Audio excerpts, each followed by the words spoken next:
to think I was going to avoid this.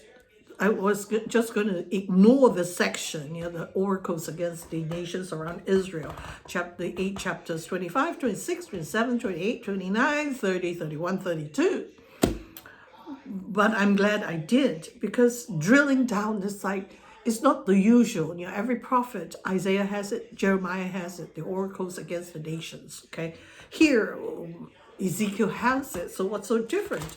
So I've already given you the map of the nations around it that are being under judgment.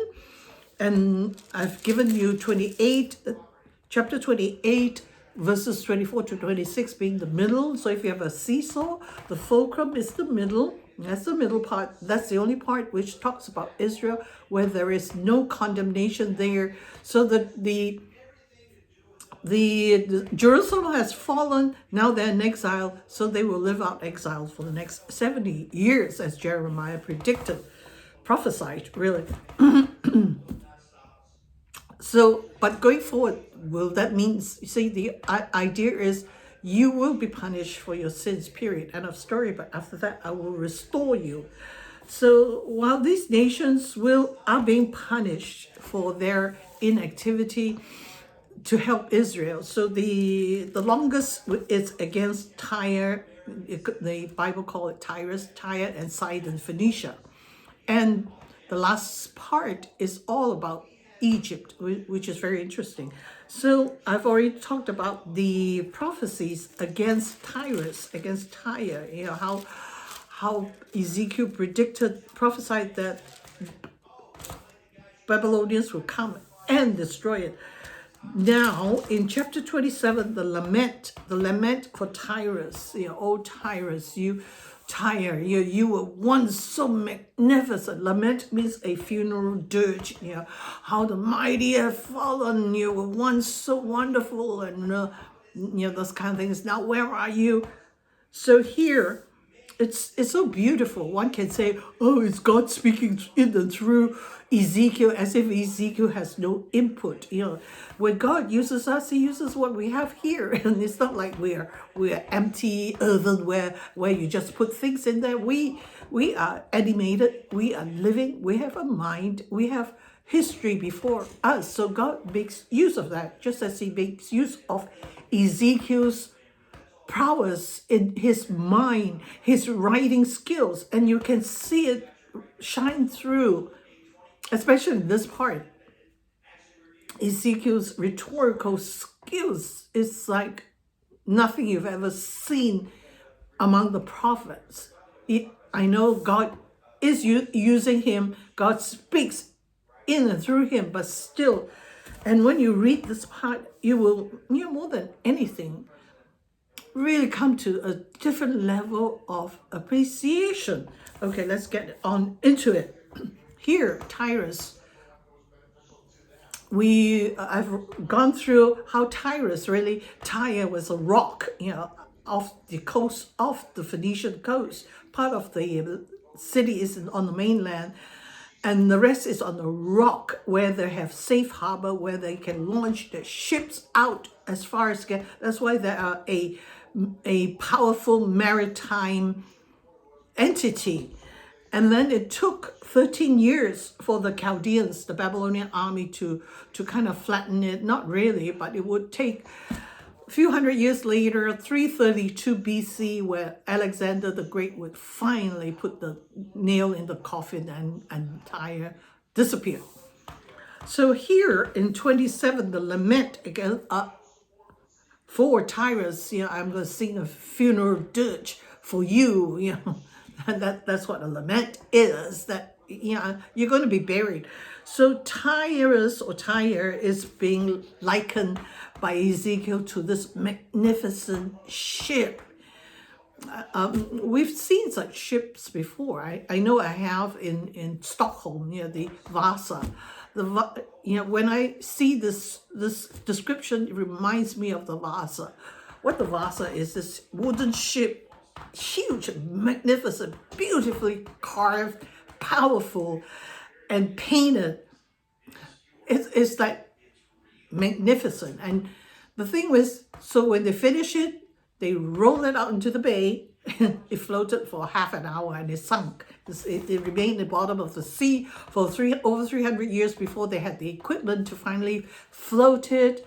And then now it's in the museum in Stockholm. Reminded me of that. So here, the description goes on. The word of the Lord came again unto me, saying, Now, thou son of man, take up a lamentation for Tyrus. Say unto Tyrus, Oh, thou art situate at the entry of the sea, which art a merchant of the people for many isles. Thus saith the Lord, thou hast said, O Tyrus, Tyrus boasts of herself, I am of perfect beauty. It is true. See, it is true that we are beautiful, we are smart, but we have to understand that all things come from the Lord himself, that to have that gratitude and that acknowledgement. But most megalomania don't. It's like, it's me, got myself into all these wonderful things. I'm perfect in beauty, I'm smart, I'm wealthy, I am, God, which was the crime of Tyrus. We will talk about that later.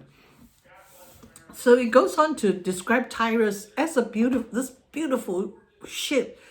And, if I'm just going to read it through.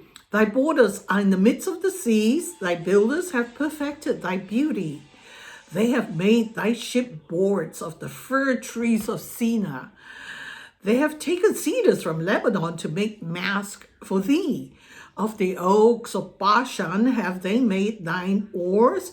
The company of the Asherites have made thy benches of ivory, brought out from the isles of Kittim. Possibly that's India, ivory. The linen were broidered work from Egypt, was that which thou spreadest forth to be thy sail. Blue and purple from the isles of Elisha was that which covered thee. The inhabitants of Zidon and Arvad were thy mariners, thy wise men, O Tyrus. They were in thee, were thy pilots. The ancients of Gebal and the wise men thereof were in thee, thy Caucus. All of the ships of the sea with their mariners were in thee to occupy thy merchandise. They of Persia and of Lut and Put were in thine army, thy man of war. They hang the shield and helmet in thee, they set forth thy comeliness.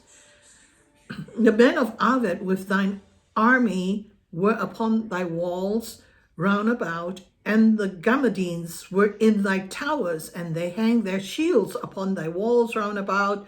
They have made thy beauty perfect. See, it's like a geography lesson. Everybody of importance and skill is in your ship to build it. The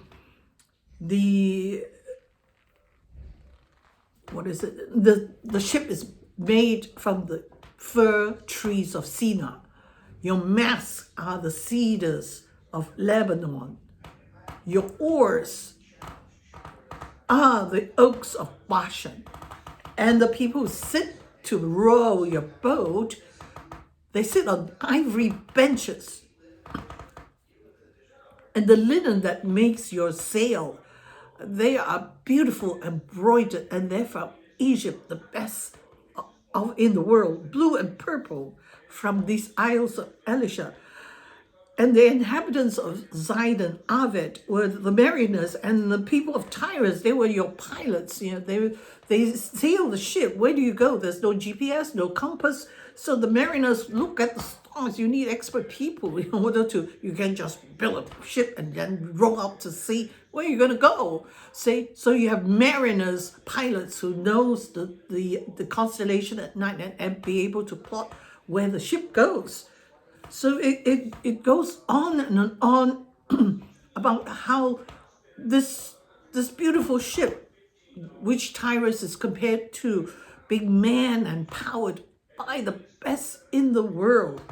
And more than that, it goes on, verse 12. Tarshish were thy merchant by reason of the multitude of all the riches. See, They are able to go as far, from this little Mediterranean, through the Mediterranean to Carthage, which is in northern Africa, to Tarshish. Tarshish most likely is southern Spain. That's how far you could go to do what? To trade. You're able to take all the stuff produced by the area that you are in, take it to them, which is mostly agrarian. We'll talk about it later. Oil, olive oil, wheat, grapes, wine, which is mostly agrarian. You're able to go as far as you can and bring back luxury goods these areas never thought of, never even imagined they would see. I mean, that's how incredible Tyre and Sidon of Phoenicia was at that time. You can't even imagine. So what do they bring back? All kinds of riches: silver, iron, tin, lead. They traded in thy fairs. They come back to your marketplace, your fairs. It's like, gosh, nobody has ever seen these things before. And more than anything, it continues with more names of the people around there. The merchants, Jovan, Tubal, Moshe, they all come to your fairs. They are merchants in your fairs. And what do? Verse 14, they traded in thy fairs horses, horsemen, and mules, all kinds of beasts of all kinds of animals. And also the men from Dedan, they were merchants at your fairs. They brought horns of ivory and ebony. And Syria was also there too, at your fairs, at your marketplace, bringing emeralds, purple and embroidered work, fine linen and coral and agate. And like I said, what do the people in Judah in that area produce? It's mostly agrarian. They come to your fairs, they trade. Judah, verse 17, Judah in the land of Israel, they were thy merchants also. They traded in thy markets, wheat of Minnith and Panak, honey, oil, and balm. See, and Damascus was thy servant in the multitude of the wares of thy making, for the multitude of all riches, the wine of Helbon and white wool. So here is, and it goes on to, before I finish, verse 22, the merchants of Sheba and Ramah, they were thy merchants. They occupied thy fairs with all kinds of spices, all kinds of precious stones, and gold.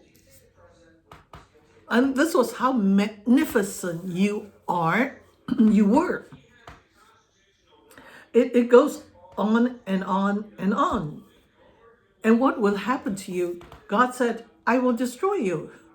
Your ship will break up and fall apart, and the waves will come upon you, and you will sink to the bottom of the sea. And these people that staff your ship will all be at the bottom of the sea. Read further in chapter 27, it repeats the same thing. Who will die? Your masts and sails will be broken up. Your mariners, your caulkers, your pilots, your rowers, everybody will die and be at the bottom of the sea. And that's what I will do to you.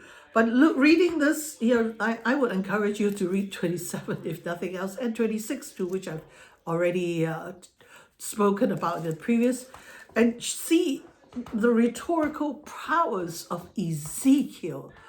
This man was like beyond compare. I know God is working in and through him, but still, he was not an empty vessel. Know this, and you will be amazed as I am amazed. And it will change your life. It will raise your faith level to a different part that you've never known before. Next, we will continue with Tyrus.